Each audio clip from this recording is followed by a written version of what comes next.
नमस्कार. नमः शिवाय. आज आपण 7 नंबर बघतो आहोत. 6 नंबर शुक्राचा आपण लास्ट व्हिडिओमध्ये पाहिला होता. थोडा गॅप गेला, थोडासा बरोबर नव्हता म्हणून थोडा वेळ गेला. आज 7 नंबर हा केतूला दिलेला आहे आणि आज आपण केतूबद्दल बोलणार आहोत. अंकशास्त्रानुसार 7 नंबर हा केतूला दिलेला आहे. केतू म्हणजेच राहू केतूची जी मी 4 नंबरच्या वेळी स्टोरी सांगितली, गोष्ट सांगितली. जे धड होतं ते केतू आणि डोकं होतं ते राहू. डोकं वेगळ्या केल्यानंतर खाली जे शरीर उडतं, धड उडतं, त्याला किती वेदना झाल्या असतील, वेदना असतील. म्हणजे तुम्हाला लक्षात आलं केतूचं प्रेडिक्शन, केतू बद्दल थोडंसं वेदना, दुःख, दर्द, बॉडी पेन. त्याच्यानंतर डोकं नाही. डोकं म्हणजे शरीराचे जे मुख्य अंग असतात, कान, नाक, डोळे, तोंड आणि डोकं. केतूला नाही. त्यामुळे तो बघू शकत नाही, ऐकू शकत नाही, बोलू शकत नाही, स्मेल घेऊ शकत नाही. असा निरागस पण इंट्युशन पॉवर, मनामधून सगळं समजून घेणारा, बघून घेणारा, आत्मसात करणारा, प्रत्येक गोष्टीचा सुगंध घेणारा, मनातल्या नजरेने बघणारा, म्हणजे इंट्युशन पॉवर त्याला जबरदस्त आहे केतूला. म्हणजे ज्याचा 7 नंबर येतो न्यूमरोलॉजिकली, भाग्यांक किंवा मूलांक, त्याला इंट्युशन पॉवर भरपूर असते, पण खूप दर्द असतो. केतू अध्यात्म, ज्योतिषशास्त्र,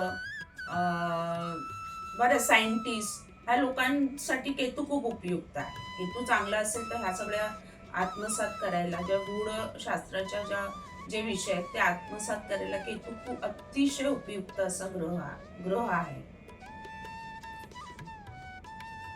धडापासनं डोकं वेगळं केल्यानंतर धडाला ज्या वेदना होतात, मानेला ज्या गळ्याजवळ जे वेदना होतात, गळ्याजवळ केतूला आपण बघितलं जातं. कुंडलीमध्ये, कुंडली शास्त्रामध्ये मोस्टली केतूवरनं डोळ्याच्या आतमध्ये जे बुबुळ असतं ना काळं, ते केतूवरनं आम्ही बघतो. म्हणजे त्याचा जर काय आजार असेल तर केतूवरनं आम्ही ते शोधतो आणि केतूवरनं त्याचा तो उपाय देतो. खूप असं केतूबद्दल असं बोलण्यासारखं तर खूप आहे, पण थोडक्यात केतूची माहिती अशी आहे की डोक्यापासून धड वेगळं केल्यानंतर धडाचे जे काय हाल असतात, किंवा धडाचं जे बिन डोक्याचे जसं म्हणतो तसं म्हणू शकतो आपण. केतू डिटॅच करणारा ग्रह आहे.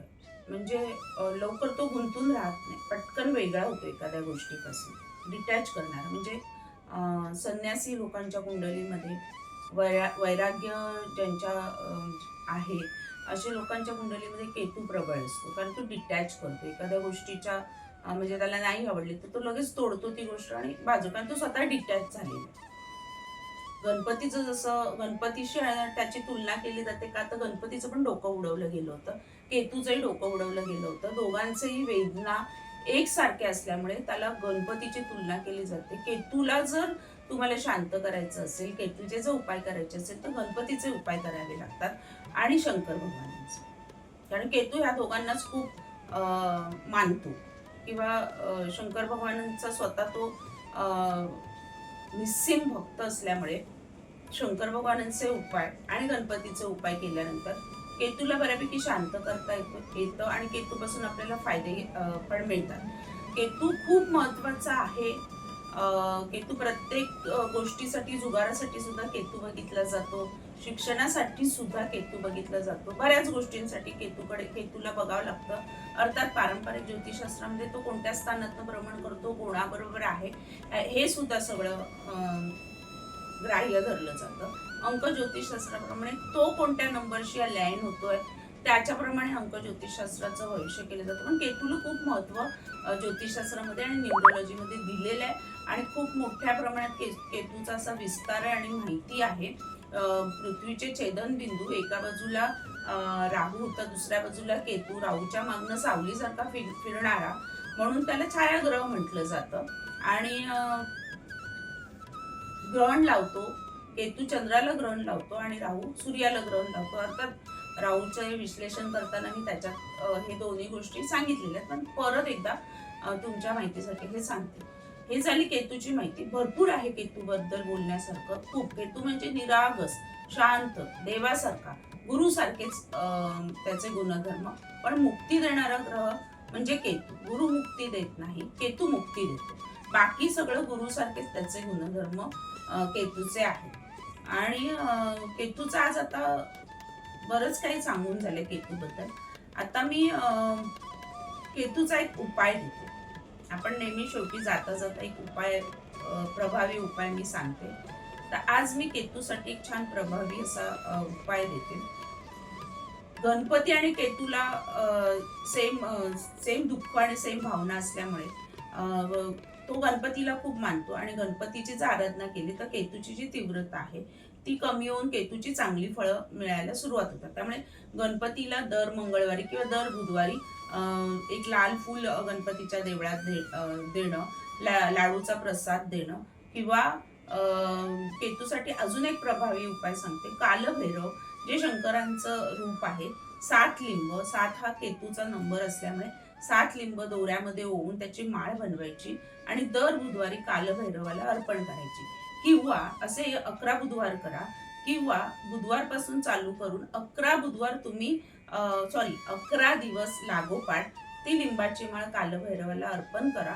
तुमचं अडलेलं काम किंवा शिक्षणात अडथळा असेल किंवा काही गुप्त गोष्टी असतात, म्हणजे गुप्त असं नाही म्हणत, आपण काही गोष्टी सांगत नाही आणि सायलेंटमध्ये स्वतःमध्ये काही करत असतो, असं म्हणजे न सांगता आपल्या मनामध्ये ठेवून, तर त्या गोष्टीमध्ये यश मिळण्यासाठी हा उपाय करून बघा.